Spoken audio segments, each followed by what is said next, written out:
This is a journey into sound. A journey which along the way will bring to you new color, new dimension, new values, and a new experience. Welcome to the G-Spot Podcast. I'm your guide, Katie Silcox, bringing you your weekly self-love soundbite. Join us for conversations around sex, spirit, and all things self-care. All things self-care. All things self-care. This is a journey into sound. Uno, dos, tres, cuatro. You are a G-Spot Podcast with Katie Silcox. Hey beauties, welcome to the G-Spot. I am excited about our topic today. It's a good one. It's a juicy one. It's a topic that we will not be able to fully cover in one little podcast, but we're starting this ongoing conversation that I've been having with my own heart and my own brain for the past so many years. And it's a conversation we're having in the Lineage of Love, my subscription program. It's a conversation we're having in Ayurveda school. It's a conversation that we're having online, that we're having with my colleagues and sisters and friends, and it really is exciting. And it's really a part of what's happening on the planet right now. And that is, yes, you got the news, right? The feminine is rising. And so we're going to talk a little bit about what that means and what does that mean for your yoga practice, because it's been coming up a lot. Before we do that, I just want to invoke it. Let's begin with a prayer. I'm going to read today from this beautiful book from Mirabai Starr, who is such an amazing spirit mama, mystic teacher. She has a new book out that I've been really excited about for a while. It's called Wild Mercy, Living the Fierce and Tender Wisdom of the Women Mystics. And we offer up what she calls a prayer to the Shekinah. The Shekinah is the sacred feminine in the Judeo tradition, in the Judeo-Christian tradition. And it's related to Sophia, which is the word for wisdom, our inner wisdom, the earth wisdom, the mama wisdom. So let us begin. O Shekinah, yours is the feminine face of the holy, the luminous moon who lights up the night as we travel from captivity to liberation, the pillar of fire who guides our way home, the cloud hovering over the mountain peaks, living sign that the drought is over. You are the indwelling presence of God. Whenever we gather to praise the One, you are here in our midst. When we cry out for justice, you make our hearts tender. When we stand with those on the margins, you make our legs strong. When we create works of art and parent our children and harvest our gardens, you guide and sustain us. You are the Sabbath bride, the beloved, returned from exile. You restore balance in our relationships and wholeness to our fragmented souls. You infuse our lovemaking with honey. You fill the cup of our hearts, which tremble with longing, with the wine of your answering love. You are the song of our homecoming. You are the Sabbath queen, the great mother who sits at the heart of the table, tearing off hunks of the secret bread that contains the exact flavor each one of us loves best. And there's more to that poem we'll read in another session, but we begin with that. And what is this divine feminine, you guys? We got to keep it real. Otherwise, it's just talk, right? Otherwise, it's just yet another fad, another fashion, and we cannot have that. The Divine Mother will not stand for it. What is this rising feminine? What does it mean? It's the part of you, my friend, my sister, my beloved, that looks into the eyes of someone else when you get real and she gets real. And something true comes through, something authentic comes through, something vulnerable comes through that's so real that it becomes the most powerful force on this planet. And that force is straight up LOVE, my friend. And love ain't, airy-fairy lovey-dovey. Love's real. And I'm sitting here in the Shakti school, which I'm so excited, you guys, is now I got a house. So Shakti school's opening up her doors very soon. And the window's open, and I just realized that, and we're hearing all the trucks from the street. So right now I want you to put your hand on your heart while your beloved teacher Katie goes and shuts the window. And I want you to contemplate, what is the divine feminine for me?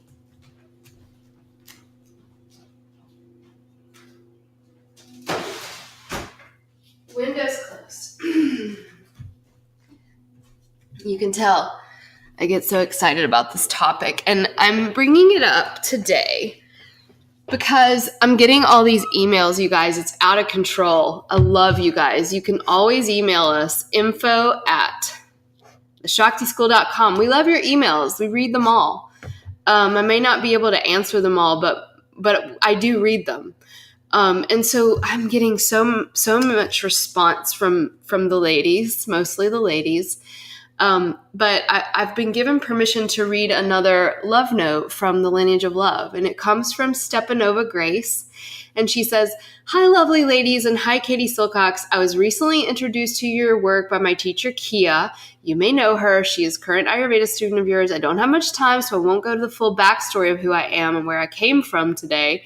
But I want to say, wow, I'm feeling so deeply nourished by your energy, your words, and the work that you do. Thank you. Thank you, Stepanova." So here's what she's saying. Well, briefly, I will say that I've been questioning my relationship to yoga a lot recently.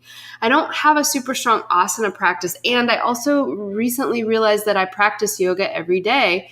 It is ingrained in me, and I therefore am committed to it. As a teacher, I feel confident in my ability to sequence and cue students in the poses safely. I, however, do not have a super strong grasp on the philosophy. And as you teach, Katie, yoga was created and designed for men. So is the philosophy I'm diving into misaligned with your more feminine approach to movement and embodiment? Question mark, says Stepanova. And she goes on. Anyway, the reason why I'm posting today is to say thank you for your episode, While Your Yoga Practice May Need to Die. It resonated completely on an intuitive level, and also intellectually, I have questions. I think that the hormetic stressors in the form of a masculine practice, she might mean hormonal, or even intense exercises such as high-intensity interval training, are they good for the body? Are they good for our health as women? What are your thoughts on this? How often might one incorporate a more intense and muscle-focused way of moving in the body?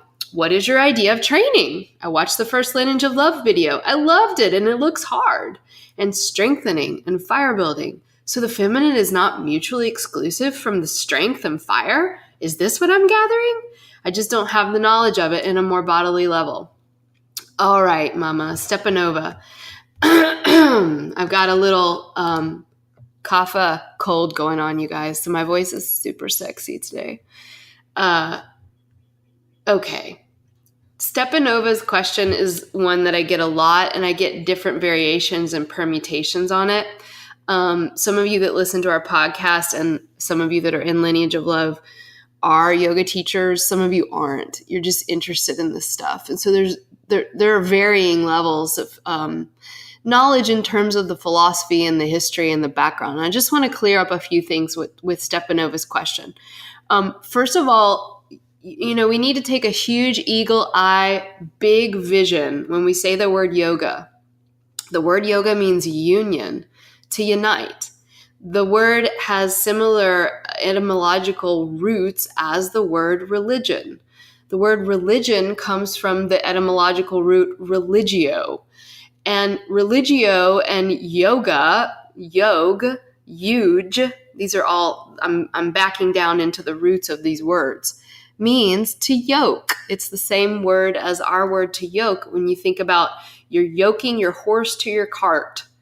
The word religio means the same thing, to unite, to yoke, to reunite. So yoga and the word religion in their roots have the same mother, they want to put forth the same experience. And that is, Well, I was once lost and now I'm found. Amazing grace. It's what we're all looking for. I was once lost and now I'm found. That is what yoga means. That is what religion in its purest, beautifulest, most wonderfulest form, you guys. So nobody can own that. Nobody owns religion. Nobody owns yoga. It is the longing in your heart to know who you are. Got it? Now we took the big eagle eye vision. Now we can come down and we can come down and we can come down into these layers of what we call tradition, what we call lineage, what we call formalized, institutionalized religion, and what we can call even mystical traditions. And so you have the next tier down, which the mystics would be right underneath this word yoga or religio, because the mystics don't want a lot of formalization.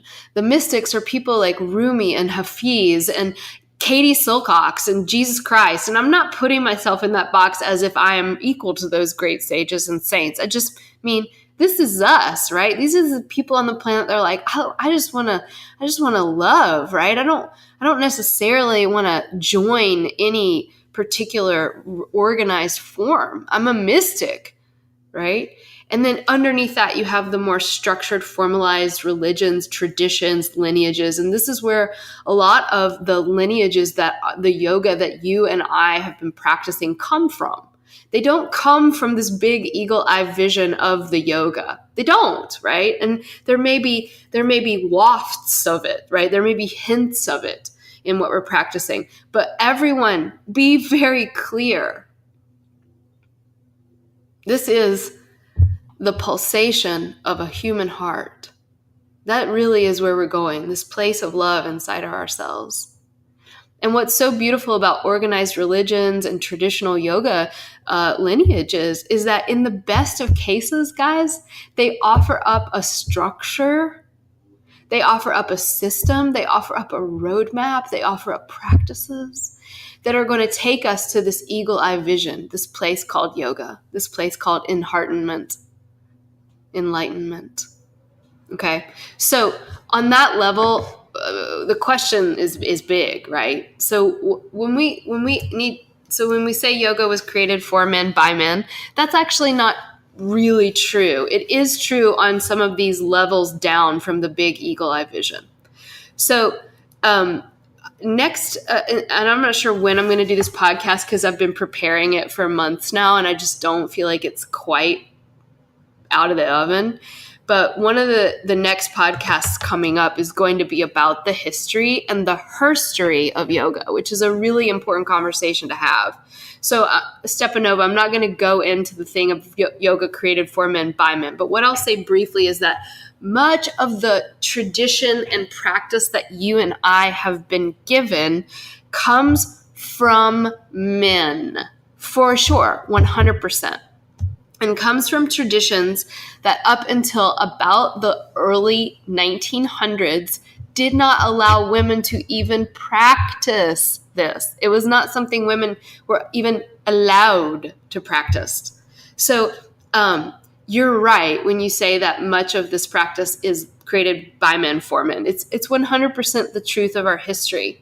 Now, does that mean that everything that you and I have been practicing over the years for men by men is bad for women? Absolutely not. Yoga is this incredibly broad, fast, incredible system of practices. Much of what I was taught in the Krishnamacharya lineage, which is the lineage of Ashtanga yoga, which is the lineage of Iyengar yoga, which is the lineage of power yoga, which is the lineage of vinyasa flow yoga, and on and on and on. Much of this offers up beautiful structures for interfacing with the body. And we'll talk more about the science around what that particular methodology of practice and structure and codification does to the nervous system and to the female endocrine system. We'll talk more about that later. But I want to address your questions. You're saying, is this good for our body if we're practicing in this masculine form? And what I would say is there's one answer to any question when it comes to spiritual practice, Ayurveda, traditional medicine. And that answer is it just depends. It depends on the person.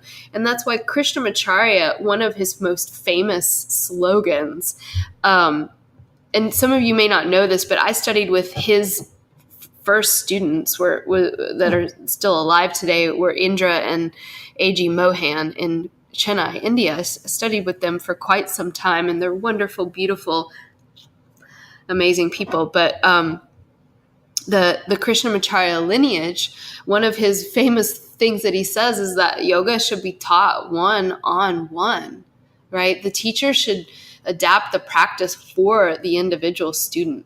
And so, number one, like that already is like a much more feminine form, right? It's saying each one of us is very unique and has different needs according to who we are, where we are in our life. If we are a woman, if we are a man, if we're a woman who's bleeding, if we are a woman who is attempting to conceive, if we are a woman who's ovulating, we have different needs. If we are a person who has PTSD or trauma, our needs in yoga are vastly different than someone who's, not dealing with those particular issues. If we're 65 versus if we're 15 and a young man.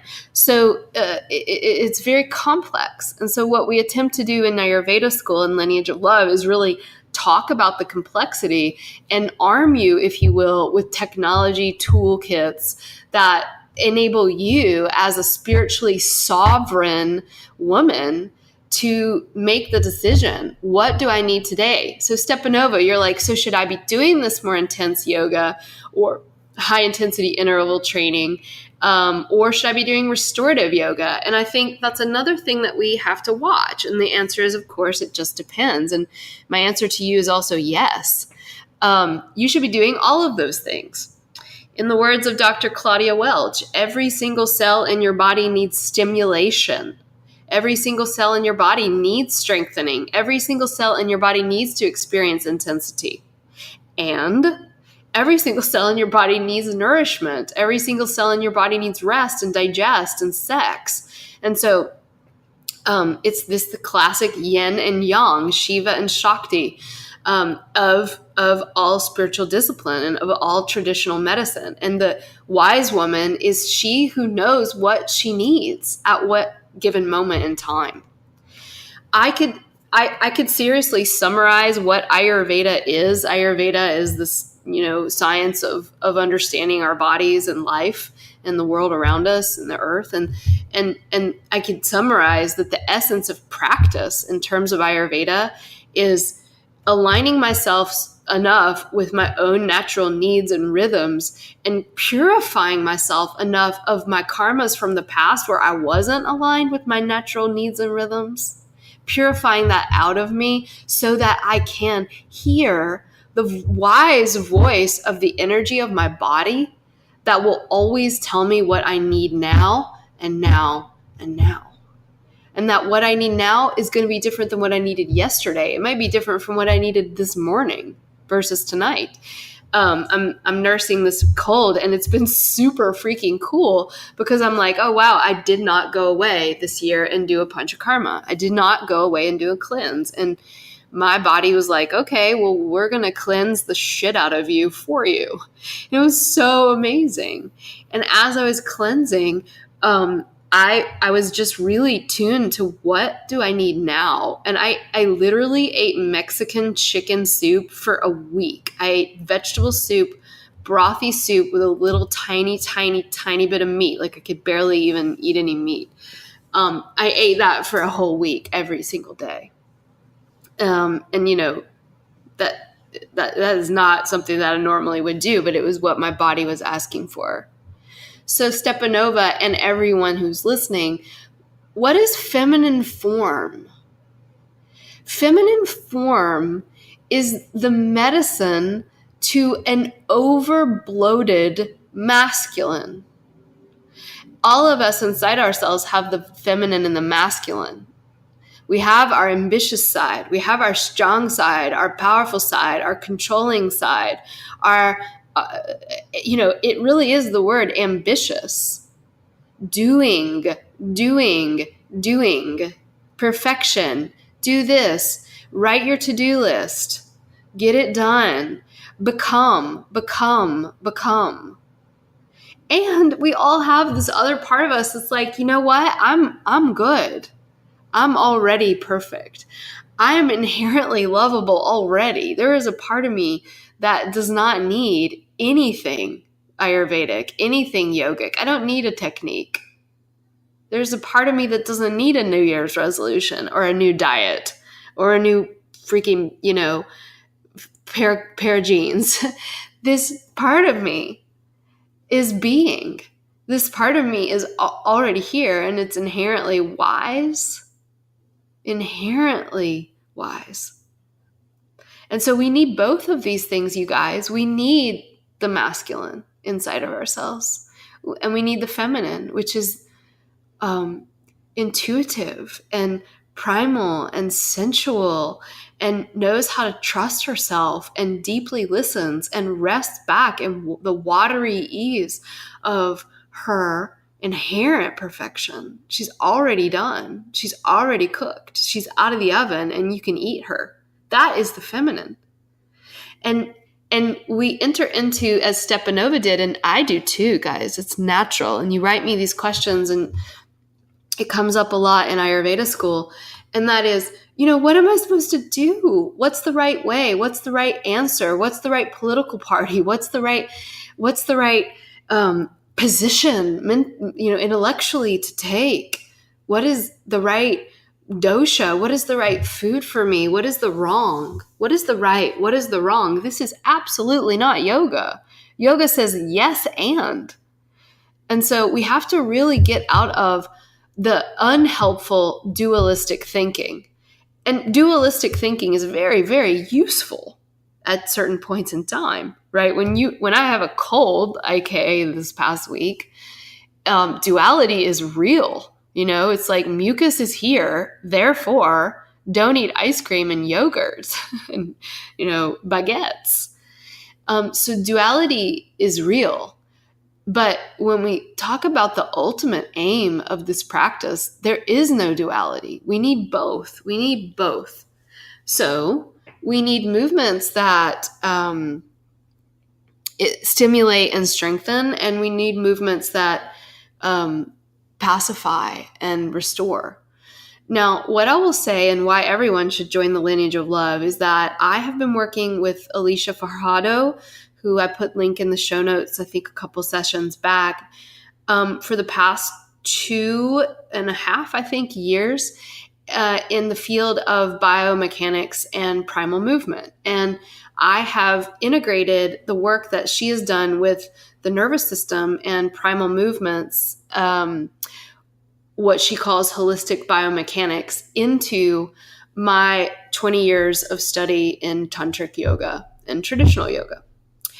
And why I think it's really important and why everyone should join Lineage of Love and learn this method is that not all movement might be helpful at all times. And so feminine form is all about, rather than using the intellect to control the body, we are interested in using the brilliance of the sensing system. You have 19 different senses in your body. You have many, many different ways that your body, the intelligent wild animal of your body that's a freaking genius, senses itself and the world around it.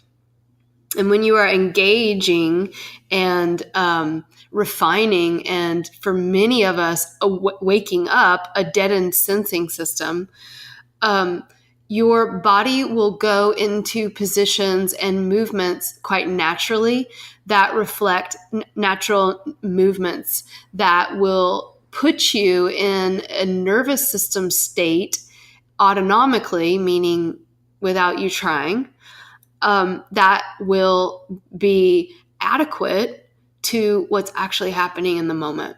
And so if you need a little bit more activation, it will happen. And if you need a little bit more deactivation, it will happen. And you don't have to make that decision. Whereas a lot of what I call masculine form, traditional, top-down approach, traditional yoga styles are not actually what I believe the original history of yoga. I believe, in other words, that what you and I have inherited is actually a derivative of, and it's not just I believe this, it's an actual historical, there's a lot of scholarly and historical proof around this, comes from a very ascetic, monastic, ashram-based lifestyle, whereby one actually pratyahara, one wants to shut down the sensing system. And this is not an honoring of the goddess. This is a control of the goddess. So we need to look at that, and we need to make the decision as a non-cave dweller, as a non-monk, as a non-ashramite. I'm not that, and I think most of my listeners are not. Do I want to turn off my senses? And for me, the answer is no. I want my senses fully alive and embodied and functioning at the highest of levels. And that's Tantra. Tantra says, do not shut down your sensing system. Wake it up. Purify it. Get rid of all the ways we've stored stories in it. But wake it up. And so there are many beautiful tantrics and tantra practices that are the opposite of shutting down the sensing system. Now, what does this have to do with your yoga practice? As I discussed in Why Your Yoga Practice May Need to Die, subtitle, in order to be reborn, more fully alive and more fully authentic for who you are as a woman or a man. We need to look at the bandhas, and we need to look at the cues of the alignment, and we need to look at these alignment cues, because as I discussed in that podcast, which if you haven't heard, go back and listen to it, those are designed by very intelligent people to do a number of things. And there is science behind this. Number 1, slow down your metabolism. Number 2, slow down your blood pressure. Number 3, slow down your heart rate. Number 4, slow down your brain waves. And that was what this particular tradition of yoga wanted as ascetics living in caves. They wanted to shut down all the systems so that by shutting themselves down, they almost go to the point just before death. And in any animal on the planet, the point just before death, there's bliss. And they called this enlightenment. Now, that there's nothing wrong with that. I'm not dissing it. It's amazing. It also was for people that were monks and or very, very old and in the latest stages of death. So, or young people that just wanted to taste death before their time.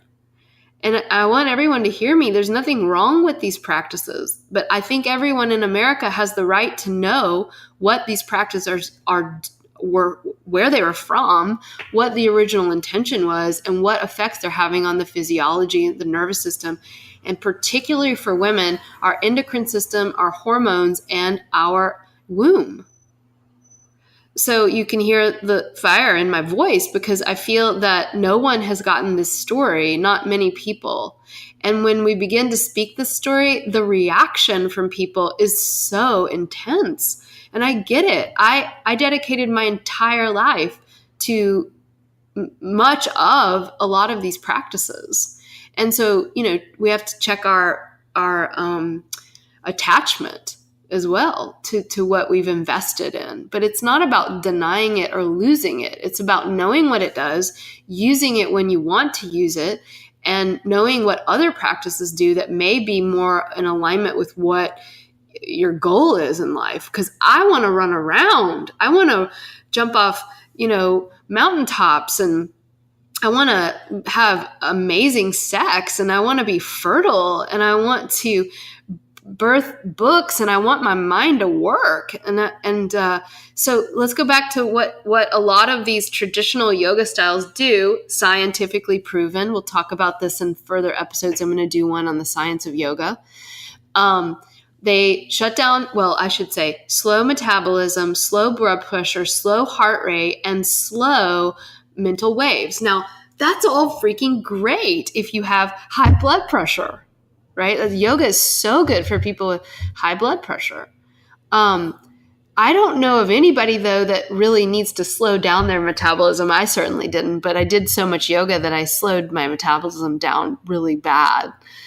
And slowing mental waves, that's why yoga makes us feel better. We feel content. We feel calm, right? There's nothing wrong with that. It's great. But are you doing yoga, the same yoga every single day for 20 years? Yeah. Okay. You may start to notice it's slowing you down too much. It's taking us too far into some of the more collapsed nervous system states. If you've had trauma in your life and you're in a frozen state or you're in a dissociated state, doing yoga that slows you down even further can be deleterious. And I know this from firsthand experience. So feminine form is about, rather than using my disciplined mind to control my form and to control my shoulder blades and control my belly and to control my breath, I'm going to get very humble and interested and curious about where my body is in space and time, and letting the body go where it wants when I sense it, when I pay attention to it. And so I'm going to get very practical for you right now. If you're paying attention to your body, and I mean really, like, okay, mind is paying attention to my pelvis and the right side of my pelvis and the left, and I'm going to sense the top of my pelvis and maybe my pubic bone on the right side. And I'm going to move and I'm going to sense that. And I'm going to do that for about 90 seconds. And then I'm going to do the top of my left pelvis and the pubic bone. I'm going to sense that as I move. And as you do that, the innate, inherent, this is the goddess wisdom sitting at the table giving you the bread, the flavor of the bread that you want. This is her. We have this in our animal body. Your genius animal body will put your bones in a place that is reflective of what your nervous system needs at the time. Your amazing genius animal body will autonomically put you in the nervous system state that you need in the moment. And you will release memory and you will let emotion flow. And it is sensual. It is primal. It involves deep listening and trust. And it pays honor to the spiritual sovereignty in the inherent primal body that is yours and yours alone, that no one can give you or teach you or train you. And this is why incredible women like Angela Farmer, like Donna Farhi, like, Shiva Ray, myself, Sienna Sherman, that are touching into this, right? Are saying, you know what? I've studied all these men. And they're wonderful, beautiful men. Thank you, thank you, thank you.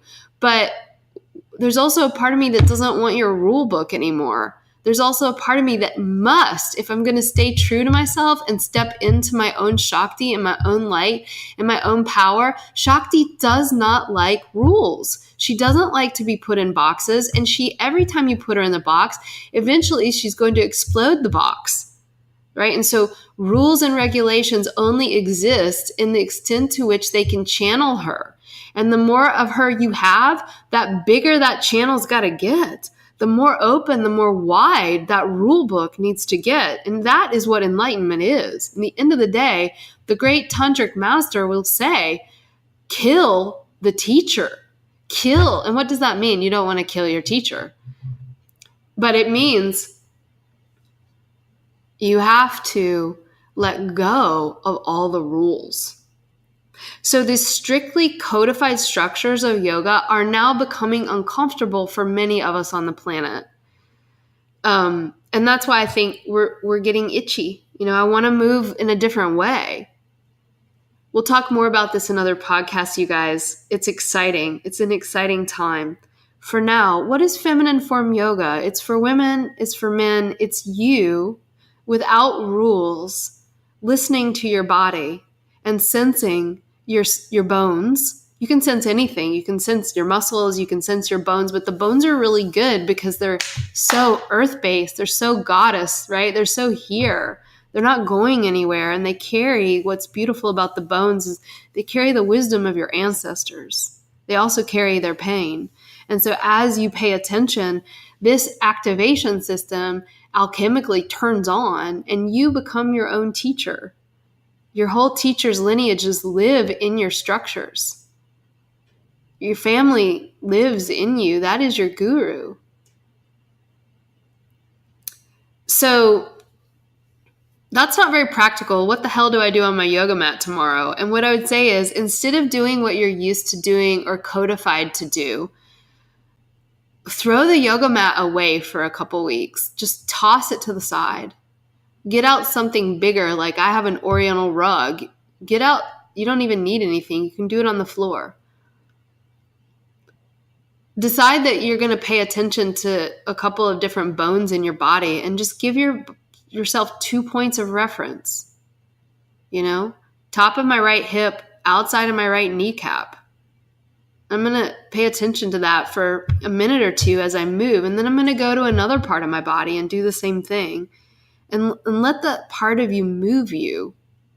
So practical tip number 1, just the yoga mat for me is an oppressive, small, tiny piece of real estate for the power and grandeur that is my life force. So throw that out for a couple weeks. You can bring it back because it's practical, right? It's sticky and nice, but throw that out for a while. And watch what emotions come up in you as I suggest that. Some of you are freaking out. Just the idea of not having your safety blanket that is the yoga mat. Number 2, just pay attention to your actual bone structure. Number 3, just let your body tell you the way that it wants to move. And in order to really do that, you guys, you're going to have to get more meditative and quiet than you've ever been in your life. This is the ultimate form of yoga practice because you're becoming so tuned to your body. You cannot possibly really think of anything else if you're paying attention to 2 points of reference in your form. Any movement that you want to do is valid. The tantric teachings say there are as many yoga poses and yoga movements as there are beings on the planet. And that really summarizes what this is about. If one day you want to do high intensity interval training because you need that stimulation, do it. Just sense your structure, sense your body. If you want to lay on the floor and do restorative yoga, do it. Just sense your body, sense your structure. If you want to do a traditional vinyasa flow form of yoga, do it. Just sense your body. If you want to go on a run, do it. Just sense your body. If you want to be like me and dance around the room and jump rope, do it. Just sense your body. And then, honestly, I mean it, join the Lineage of Love. This isn't an advertisement for the Lineage of Love, but in the Lineage of Love, it's $18 a month. It's like paying for a yoga class with me at a studio anywhere. So it's actually way, way, way cheaper than that. And so in the Lineage of Love, I teach you what I cannot teach you on the podcast, which is when we're in a healthy pendulation of stimulation versus rest and relaxation, our body will move a little bit more along the horizontal plane of reality. And so we work with a lot more of circular forms in the Lineage of Love yoga, in my signature style called Body Yantra. We work more with that fluid, circular movement only because so much of our movement has been so fight or flight and rigid and codified and structured. And so it's really helpful if you've had a long-term history in the dance world or the yoga world or of the workout scene. We're doing a lot of pelvic tucking, a lot of pulling the belly in, a lot of drawing the head back, a lot of drawing the shoulder blades together on the back. And all of that superimposition of control on the body actually can cause, fight or flight. And over time, that begins to have an effect. So I can't teach you those movements on the podcast. My God, if I could, y'all know I would, because I love you. So join the Lineage of Love. And to go even deeper, join Ayurveda school, because that's where we really go into the physiology and really just the reality of how to take care of all of your mini bodies. You have more than one, and it's quite complex. So for listeners of the podcast, we're giving you the Lineage of Love totes free for a month. Link is in the show notes. That means you can join, try it out. You get my entire compendium of practices, you guys, everything free, totally free. Come inside our house and eat of our buffet. And then if you like it and you feel that it's worth it, you stay, and it's $18 a month. And I give you guys new practices and discussions every single month. Video, audio, meditations. It's rad. Get inside. Also, for listeners of the podcast, this month only, which is May, we are having an early bird pricing, meaning it's going to keep getting expensive. 2020 is coming up. You can start payment plan now. Get in Ayurveda school. It's a year-long, in-depth study with me and about 20 of the most rad female empowerment teachers on the planet. You're going to learn how to heal yourself on every single level: physical, sexual, emotional, energetic. It's all here for you. I mean it, you guys. I call Ayurveda school is literally like Spirit Mama Harvard. And I'm not bragging. I am bragging. It's because our teachers rock, and it's deep and it's profound, and I'm really proud of it. And we'd love to have you. If you want to be an Ayurvedic health coach, join. If you don't want to be an Ayurvedic health coach, you just want to know all this stuff that's really women's medicine and women's wisdom, join us. We are going to have a limited number of women, and we want one of them to be you. So get in early. Link also in the show notes. Today's podcast was brought to you by Ahara Ghee. I have that on my to-do list. I've got to order myself some more of this stuff because me and my man Chris have been eating the shit out of this ghee.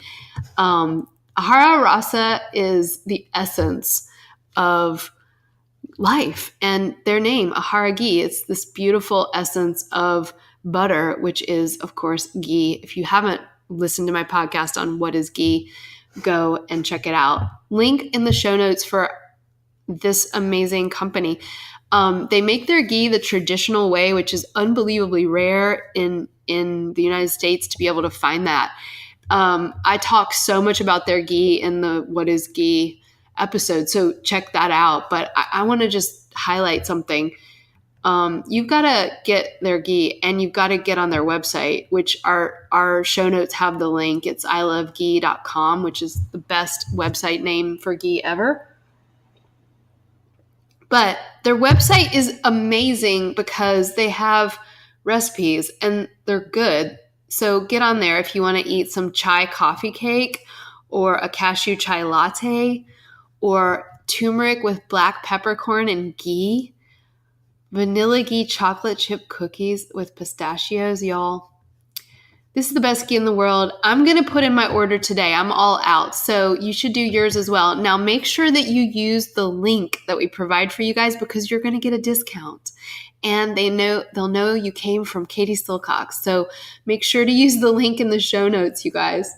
And please join us. And we're just so glad that you're here. And stay tuned. We're going to talk more in the next month about the science of yoga, what it does to your body. It's exciting stuff. I've been researching it for a while now.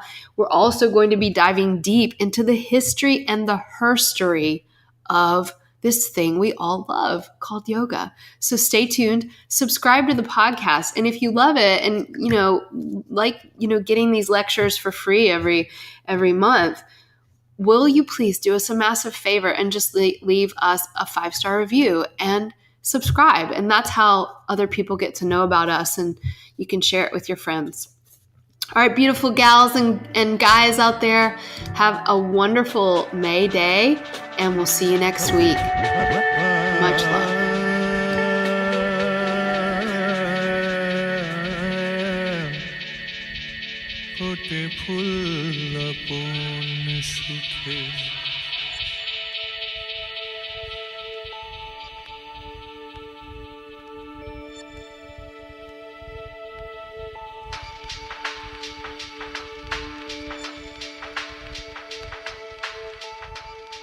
फूटे फूल